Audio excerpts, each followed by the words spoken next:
Oke, jadi bagaimana episode ke-24 dari serialnya Gundam Witch from Mercury yang penuh dengan warna-warni kayak pelangi suatu kaum ya. Ya, jadi ini anime benar-benar menunjukkan yang bisa dikatakan itu adalah kampanye dari warna-warni tersebut ya, sekelompok entitas yang ada di muka bumi ini. Jadi nggak Gundam, nggak pilotnya sama-sama LGBT ya. Nah, jadi menariknya gitu kan, ini benar-benar ya, ini di luar nalar banget ya. Untuk endingnya sendiri aku nggak bilang ini jelek, tapi ini benar-benar kayak apa ya, bukan klimaks yang diharapkan ya untuk mungkin aku yang baru ngikutin Gundamnya itu sendiri, karena menurutku epic kan episode 23-nya daripada 24-nya gitu kan.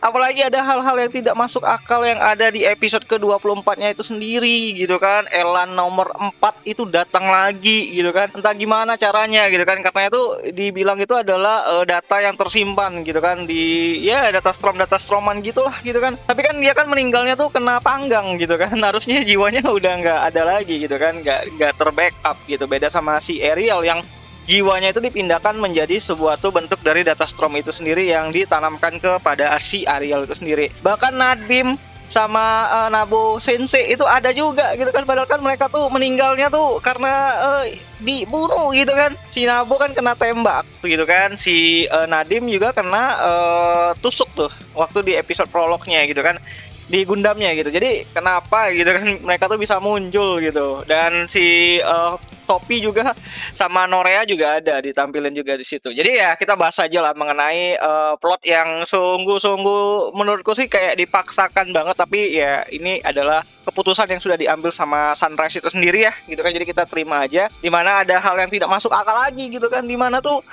Gundamnya itu jadi partikel-partikel gitu kan.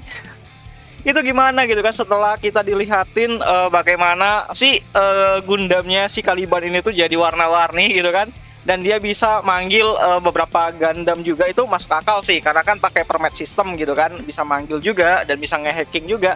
Tapi yang nggak masuk akal itu ya ketika mereka berubah warnanya jadi warna pelangi gitu kan, tiba-tiba aja mereka ngehentiin yang namanya itu senjata dari Kongres itu sendiri yang segede gaban gitu kan, yang langsung dihack. Padahal kan harusnya kalau misalnya Ariel punya teknologi yang sama itu bisa ngehack kan di episode 23-nya kemarin gitu kan. Tapi di episode 24 ini kayaknya cuman Sule gitu kan yang bisa ya lebih naik lah tingkatan scoring permit sistemnya gitu kan. Tapi yang lebih gak masuk akal itu Gundamnya tuh berubah jadi partikel-partikel dan hangus gitu. Bukan hangus sih, kayak apa, menghilang jadi debu gitu kan, kayak butiran debu gitu. Nah terus kan kalau si Gundamnya itu berubah jadi partikel-partikel yang katanya itu akibat dari pemuaian dari permit system itu sendiri, kan harusnya si Sule tuh juga hilang ya.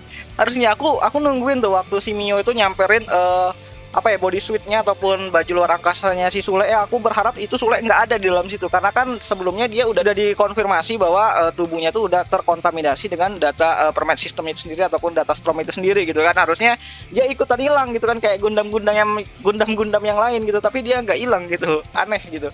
Apalagi di bagian endingnya ya, kita bahas endingnya. Bagi kalian yang nanyain apakah si Sule sama si Miorine itu nikah, iya mereka nikah. Itu ada cincinnya tuh ditunjukin gitu kan, setelah warna-warni di angkasa tuh cincin pernikahan dari Sule dan si Mio itu ditunjukin, dan si Eri juga ada gitu kan di jantungan kunci, jadi gantungan kunci dia gitu kan, tubuh fisiknya yang baru gitu. Kenapa nggak pilih kayak humanoid aja gitu kan, lebih lebih keren atau lebih kayak manusia banget, tapi dia milih jadi mainan kunci gitu kan. Dia netap di sana gitu kan, dan dia jadi kakak iparnya dari si Mio gitu, dimana Mio-nya nikah sama si Sule. Tak bener-bener nggak tahu lah lagi lah. Terus Elan yang original dia invasi lagi ya ke Benerit Corporation yang diceritakan juga di sini. Setelah sahamnya itu semuanya Benerit dijual ke perusahaan yang ada di bumi gitu kan, dan setelah 3 tahun berlalu itu aset-asetnya tuh ditarik kembali ke luar angkasa lagi. Jadi kayak percuma aja gitu kan, dijual juga sama pihaknya dari si Mio juga waktu itu gitu.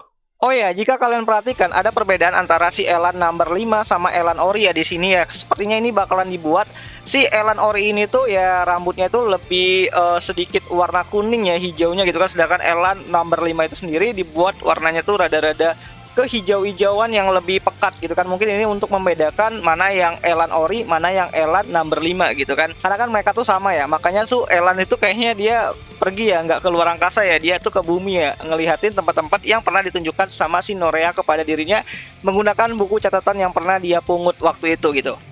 Sedangkan untuk pihaknya dari Phil sendiri gitu kan, anggotanya itu udah pada tua ya, jadi nenek-nenek gitu kan, yang suka ngerumpi mungkin gitu kan, pas ngelihat berita bahwa Deling dan para sekutunya itu udah mulai yang namanya itu mengambil alih lagi aset-aset yang pernah dijual Mio ke bumi gitu kan, dan bakalan balik lagi ke luar angkasa. Tapi ya kita ditunjukin lah dengan beberapa nasib dari karakter-karakter yang ada di serialnya Gundam Witch itu sendiri kan, kayak Mbak Nika nyebutnya Kak Nika atau Bang Nika gitu kan, yang keluar dari penjara dia malah potong rambut lebih pendek gitu kan, jadi kayak cowok gitu. Nggak tahu ya, ini mungkin feminisnya udah mulai kental banget gitu kan, nanggung gitu kan, sudah ada warna-warni, terus ada Mio sama si Sule, nah nanggung nih, dimasukin nih si Nikanya, potong rambutnya itu pendek banget, jadi kayak kaum feminis gitulah. Jadi ya nggak tahu lah lagi kayak mana gitu kan, tapi yang jelasnya ini happy ending ya. Dan ada yang unik lagi gitu kan, ada yang unik lagi di mana Lady Prospera itu tidak di penjara gitu. Nggak tahu apakah ini pakai jalur orang dalam, mentang-mentang Mio jadi penerus dari corporation Benerit itu sendiri atau gimana. Tapi kan harusnya Prospera kan di penjara ya, Sadik aja itu dihakimi gitu kan, sedangkan Lady Prospera enggak gitu. Kenapa gitu kan, padahal dia udah jelas-jelas jadi musuh corporation di beberapa episode terakhir gitu kan. Dia juga menghabisi beberapa orang-orang yang ada di bumi, tapi dia bebas aja gitu kan. Dan ya intinya Sule lagi dalam tahap penyembuhan ya. Di 3 tahun terakhir itu kita bisa lihat ada tongkatnya untuk bantu Sule itu berjalan, dan juga ada perjelasan bahwa tubuhnya udah mulai membaik ya di akhir cerita. Dan ya jadi happy ending lah semuanya gitu kan. Petra juga udah sama si Lauda ya, jadi Petra menggunakan kaki polistetik ya dari teknologi Gundam itu sendiri, jadi dia bisa melanjutkan hidupnya dengan peralatan-peralatan tersebut gitu. So, jadi itu aja lah dulu mengenai pendapatku untuk episode ke-24 ya. Jadi nggak ada fighting yang lumayan kece, ataupun tidak ada gelut-gelut yang keren-keren abis ataupun brutal. Karena kerennya itu di episode 22, 23 gitu kan, gelutnya antara si Caliban sama si Ariel itu sendiri. Tapi di episode 24 tuh nggak ada gitu. Kayak apa ya, kayak ya menurutku sendiri ya, habisnya tuh atau finishnya atau finalnya episode dari Gundam Witch itu sendiri tuh di episode 23 gitu. Episode 24 itu nggak tahu tuh, mungkin OVA gitu kan, ditampolin di situ gitu. So, jadi itu aja lah dulu. Kalau nggak salah tuh ada kabar terbaru, bakal ada Gundam baru lagi, itu kalau salah Reset ya, nggak tahu ini remake atau apa, tapi ya kita tunggu aja lah nanti bagaimana. So, bagaimana menurut kalian, apakah ini adalah episode Babang Ragil ya, atau mungkin menurut kalian bagus ya? Cobalah kalian tulis pendapat kalian di kolom komentar, siapa tahu menarik gitu.